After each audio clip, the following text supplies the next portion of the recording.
Pakistan claims they shot down 5 aircrafts, 5-0. The Prime Minister declared it in Pakistan. He goes to Turkey after the war is over, he says 6-0. He goes to United Nations after a few days, he makes it 7-0. And I don't know he has traveled after that or not, or what he said. So why this 5-0, 6-0, 7-0? You said this is a propaganda by Pakistan Army. No, sir. It's not a propaganda by Pakistan, it's a propaganda by weapons lobby. There was first time in the history 2 nuclear powers came to war with each other. If you don't count Kargil, which was a localized skirmish. First time in the history of the world, 2 nuclear powers came to war.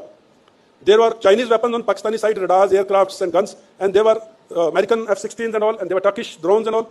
On Indian side, there were Indian weapon systems, there are joint venture weapon systems like BrahMos, there are Soviet-Russian weapon systems like S-400, and the French weapon systems like Rafales. Now, when these 2 blocks were fighting each other in real time, in real war, the whole world is observing who is going to be the winner. Any side which wins will get all the orders of the world order of the weapon systems of future. So the Chinese and Americans didn't want the India to be declared outright winner, so that their weapon orders don't dry out. So they came out with this bogie narrative of 5-0, 6-0, 7-0. And now calling who won, who lost. Who won, who lost. In olden days, there used to be territories captured, there used to be prisoners overtaken, like we took 93,000 prisoners in 71 in East Pakistan, now Bangladesh. We liberated whole of East Pakistan. The territory is in our hands, the prisoners are with us, so the winner is very clear. But today, when no one crossed the border, how do you decide who won? No territory captured, no prisoners of war. Now I'll tell you who won. On 6th or 7th of May, when we hit 9 terror targets with precision, and Pakistan knew we are going to do something, their Prime Minister himself has said, "Malum tha 4 din mein kuch hone wala hai." Now if they had a 4 days warning and still they could not intercept even a single missile of ours, that is victory. In Bahawalpur, you've seen the Masjid Subhanallah, you've seen the dome ruptured, you've seen the floor ruptured and the basement, the missile went into the basement and killed the Masood Azhar's relatives. We had the intelligence that they're sitting in the basement, which has got 2 layers on top. So we selected a weapon system which would reach the roof, which would reach the floor and go into the basement and explode. With the accuracy of 10 meters by 10 meters at that range, that is victory.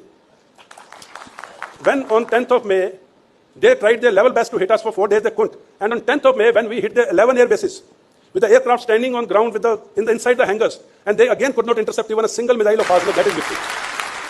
When they were flying at 314 kilometers inside the international boundary, and we could hit that aircraft at 314 kilometers inside the longest range in the history of air-to-air or ground-to-air engagement, now that is victory.